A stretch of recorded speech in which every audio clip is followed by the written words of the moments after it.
അനുജ, കഴിഞ്ഞ തവണത്തെ ഉത്തരവിൽ തന്നെ 2020 നിലവിലെ ഭരണസമിതിക്കെതിരെ അതിരൂക്ഷ വിമർശനങ്ങളും ചില പരാമർശങ്ങളും റിപ്പോർട്ടിലുണ്ടായിരുന്നു. അതിൽ ഏറ്റവും പ്രധാനപ്പെട്ട കാര്യം, ആദ്യം സ്മാർട്ട് ക്രിയേഷൻസിൽ ഇതിനു വേണ്ടപ്പെട്ട സംവിധാനങ്ങളില്ല എന്ന് ചൂണ്ടിക്കാണിച്ച ദേവസ്വം കമ്മീഷണർ 7 ദിവസത്തിന് ശേഷം മലക്കം മറിയുന്നത് കണ്ടു എന്ന റിപ്പോർട്ടിലുണ്ടായിരുന്നു.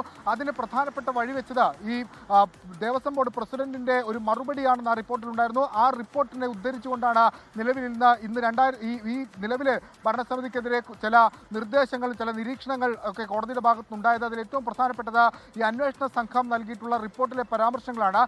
നേരത്തെ മിനിറ്റ്സ് ബുക്ക് പിടിച്ചെടുക്കാൻ കോടതി നിർദ്ദേശിച്ചിരുന്നു. അതിൽ പ്രകാരം മിനിറ്റ്സ് ബുക്ക് പിടിച്ചെടുത്തു. ആ മിനിറ്റ്സ് ബുക്കിൽ പക്ഷേ 2025 ജൂലൈ വരെയുള്ള വിവരങ്ങൾ മാത്രമാണുള്ളത്. അതിനുശേഷമുള്ള വിവരങ്ങളൊന്നും രേഖപ്പെടുത്തിയിട്ടില്ല. അതിൽ ഏറ്റവും പ്രധാനപ്പെട്ട ക്രമക്കേട് കണ്ടെത്തിയത് ഈ ദ്വാരപാലക സ്വർണ്ണപ്പാളി ഉണ്ണികൃഷ്ണൻ പോറ്റിക്ക് കൈമാറാം എന്ന മിനിറ്റ്സ്, അല്ലെങ്കിൽ അന്ന് യോഗ ഉത്തരവ് അത് ആ മിനിറ്റ്സ് ബുക്ക് രേഖപ്പെടുത്തിയിട്ടില്ല എന്ന ഈ SIT റിപ്പോർട്ടിൽ വ്യക്തമായി പറയുന്നുണ്ട്. അതിന് ഹൈക്കോടതി ദേവസ്വം ബെഞ്ച് വായിക്കുകയും ചെയ്തു. അതെന്തുകൊണ്ട് സംഭവിച്ചു? ബോധപൂർവമായ ഒരു ശ്രമം ഇതുമായി ബന്ധപ്പെട്ട് നടന്നിട്ടുണ്ട്. 2025 ബോധപൂർവമായി ഉണ്ണികൃഷ്ണൻ പോറ്റിക്ക് ദ്വാരപാലക സ്വർണ്ണപ്പാളി കൊടുത്തുവിടാൻ ശ്രമം നടന്നിട്ടുണ്ട്.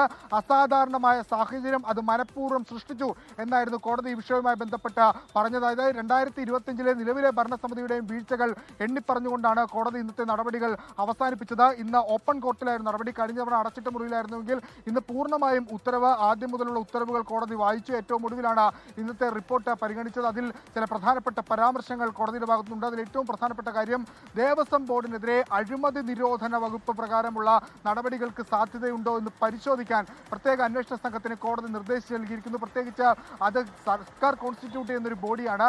ആ ഒരു സാഹചര്യത്തിൽ അഴിമതി നിരോധന നിയമത്തിന്റെ ഭാഗത്ത് അവർ വരുമോ, ഈ സ്വർണ്ണക്കൊള്ളയുമായി ബന്ധപ്പെട്ടൊരു പരിശോധന നൽകാൻ ആവശ്യപ്പെട്ടിട്ടുണ്ട്. SIT ചില നിർദ്ദേശങ്ങൾ കോടതിക്ക് മുമ്പാകെ വെച്ചിരുന്നു. അതിൽ ഏറ്റവും പ്രധാനപ്പെട്ടത് ഈ സ്വർണ്ണ പോയതുമായി ബന്ധപ്പെട്ടുള്ള സ്വർണത്തിന്റെ അളവ് രേഖപ്പെടുത്തണം, അതിന് ശാസ്ത്രീയമായ പരിശോധന വേണമെന്ന് SIT പറഞ്ഞിരുന്നു. ആ പരിശോധനയ്ക്ക് അനുമതി നൽകുകയും ചെയ്തിട്ടുണ്ട്. ദേവസ്വം ബോർഡിനെ, ദേവസ്വം ബോർഡ് ഉദ്യോഗസ്ഥരെയൊക്കെ അതിരൂക്ഷ വിമർശനവും അതിരൂക്ഷ കണ്ടെത്തലുമൊക്കെയാണ് ഈ റിപ്പോർട്ടിൽ ഉള്ളത്. അകമഴിഞ്ഞ സഹായം ഉണ്ണികൃഷ്ണൻ പോറ്റിക്ക് ദേവസ്വം ബോർഡിന്റെ ഭാഗത്തുണ്ടായി എന്നുള്ളതാണ് ഈ റിപ്പോർട്ടിൽ ആകത്തുകയായി പറയുന്നത്. അതുമായി ബന്ധപ്പെട്ടുള്ള നിരീക്ഷണങ്ങളാണ് കോടതി നടത്തിയിട്ടുള്ളത്. 3 ആഴ്ചയ്ക്ക് ശേഷം ഈ ഹർജി വീണ്ടും പരിഗണിക്കും. നിലവിൽ ഇതുവരെ നടന്നിട്ടുള്ള അന്വേഷണത്തിന്റെ പരമപ്രധാനമായ എല്ലാ വിവരങ്ങളും അന്വേഷണ സംഘം ഹൈക്കോടതിയെ അറിയിച്ചു. ആ റിപ്പോർട്ടിന്റെ അടിസ്ഥാനത്തിലാണ് ഹൈക്കോടതി ഇപ്പോൾ ചില സുപ്രധാനമായ നിരീക്ഷണങ്ങളും